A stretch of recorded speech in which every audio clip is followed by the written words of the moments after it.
భీష్మ ఏకాదశి శుభాకాంక్షలు. నేడు పవిత్ర భీష్మ ఏకాదశి పర్వదినాన్ని పురస్కరించుకుని సతీ సమేతంగా సారిహుండం గ్రామంలో వెలిసిన శ్రీ వేణుగోపాల్ స్వామి వారిని దర్శించుకున్న ఎమ్మెల్యే గోండు శంకర్. ఈ సందర్భంగా స్వామి వారికి విశేష పూజలు నిర్వహించి తీర్థ ప్రసాదాలను స్వీకరించడం జరిగింది.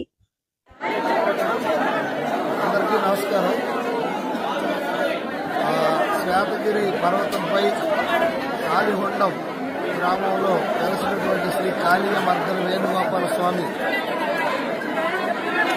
భీష్మ ఏకాదశి తీర్థయాత్రలో భాగంగా ఈరోజు పెద్ద ఎత్తున భక్తులందరూ వచ్చి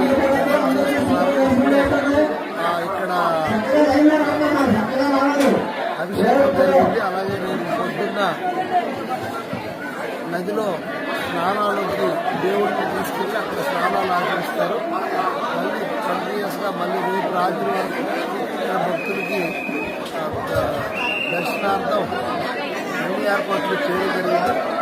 ఈ సందర్భంగా ఇక్కడ ఉన్న ఎవరైతే ట్రస్టీ ఉన్నారో వంశపారంపర్య ట్రస్టీ, అలాగే ట్రస్ట్ సభ్యులు, అలాగే పండితులు, endowment department, police department, revenue department అంతా ఇక్కడ లోకల్ గ్రామస్తులు అందరూ కూడా సర్పంచ్ గారు, ఎంపీడీస్ అందరూ కూడా పటిష్టమైన భద్రత ఏర్పాట్లు చేయడం జరిగింది.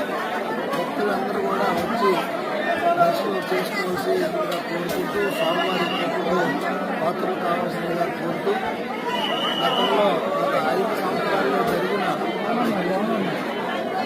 ఏదైతే మన సంస్కృతి సాంప్రదాయాలపై దాడి జరిగి నెయ్యిలో కూడా కల్తీ వేసి ప్రసాదాలు అందించిన పరిస్థితి.